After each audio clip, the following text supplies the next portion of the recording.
Hey everybody, Brayden here. Welcome back to another episode of the King's Indian Attack Run. Looks like we might be playing against some sort of reverse perk here. We'll find out on their next move. There we go. We got a reverse perk. Our opponents definitely knowing their stuff. Alright, so bishop d6 is new.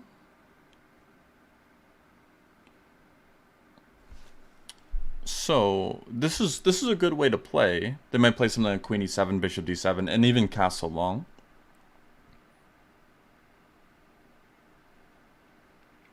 And it's also making this knight d2 c4 thing that we looked at last time a little bit harder, I guess. I still like it though.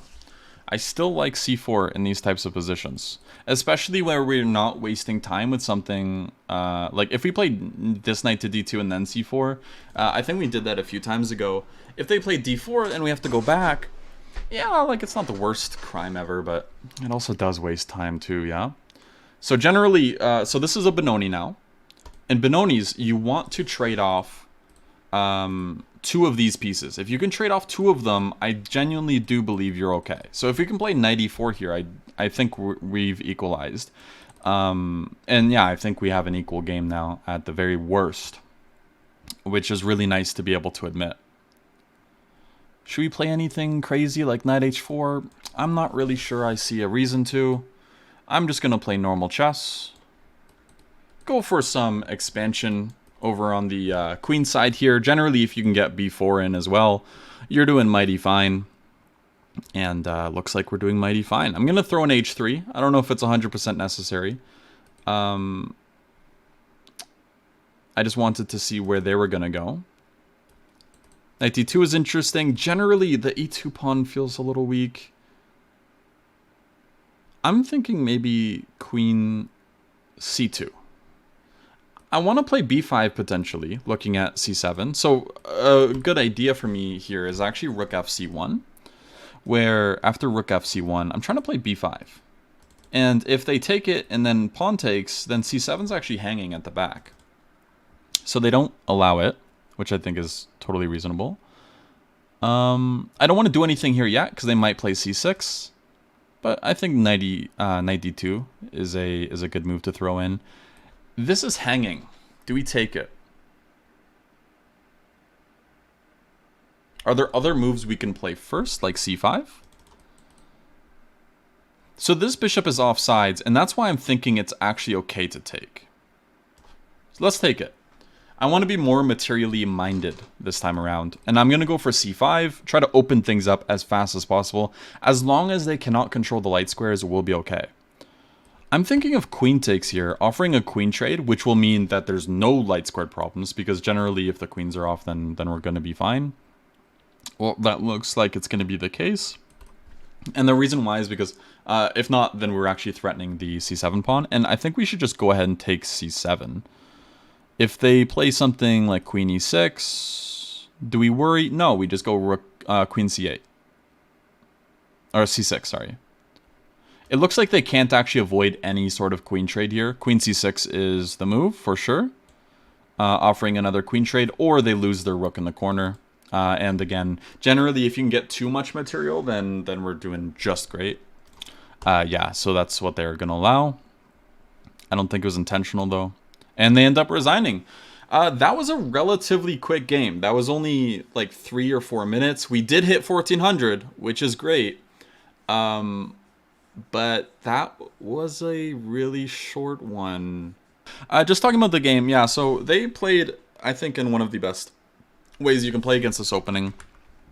Generally, the first thing I'm worried about is if they can ever get an e4.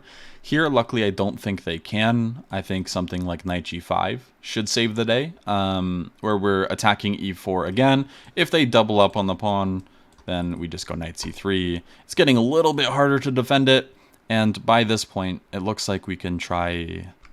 What would we do here? Knight d5 looks interesting.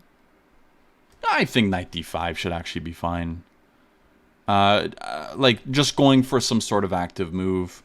It feels like they're kind of forced to take. And if they are forced to take, then we can always try taking immediately after. Generally, it feels like white's going to be favored in these complications. just because we're already castled and they're not. That's one of the pros about the King's Indian attack, is you castle like right away. Yeah, but d4, so you get a reversed benoni here.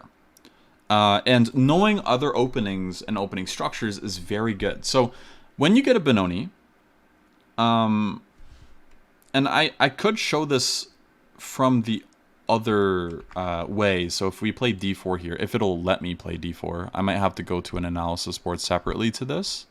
If you get some sort of benoni position here, generally what's going to happen in these types of positions is black's going to do two things.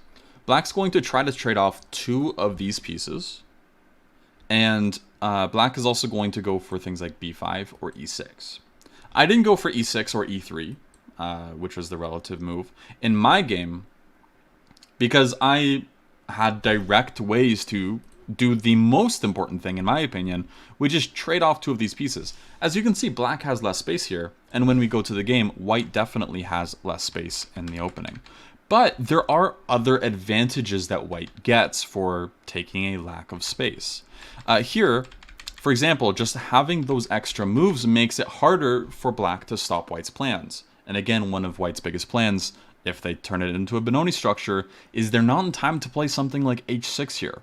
h6 or knight d7 is a very good move for benoni players, because, well, then they can play f6 if I ever play bishop g5. So just imagine I waste the move. Like, even a3 is good, though, because after a5, it feels like b4, like a5 trying to prevent b4. Now, again, I just go for this plan. But a3, let's just... I gotta find a less useful move. Maybe b3. That's a pretty useless move. So b3. Now they can play something like knight d7. And the reason why this is such a strong move is because, hey, if I ever try to do anything here with bishop to g5, they can play f6, and they prevent me from trading off, and eventually my pieces start to stumble a little bit.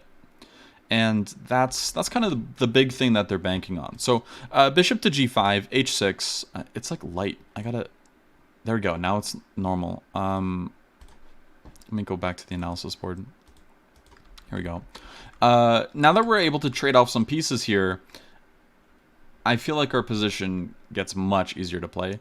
And here, they also have to watch out. Knight e4 is a great way to trade more stuff off. And yeah, that was allowed.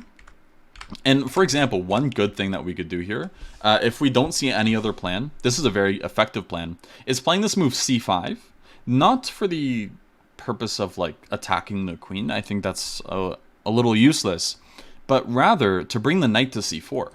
And all of a sudden, hey, queen e7, let's just say knight d2. I'm not sure what they do. I'm trying to make sure that these like e4 moves aren't really playable yet. But let's like pretend that they aren't, or like there's not really a situation where they can be. Just because we're talking about strategic ideas. You get a position like this. This is like an ideal scenario for white.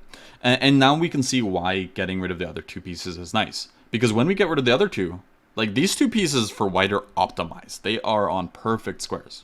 But if we have two other, like we have a dark squared bishop, where's it going to go in this position? It's not clear.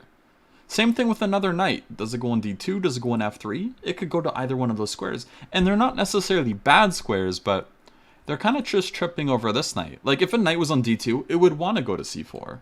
If a knight was on f3, where's its future? Like sure, it covers e5 a little bit, and it covers g5, but it does block in our bishop, right?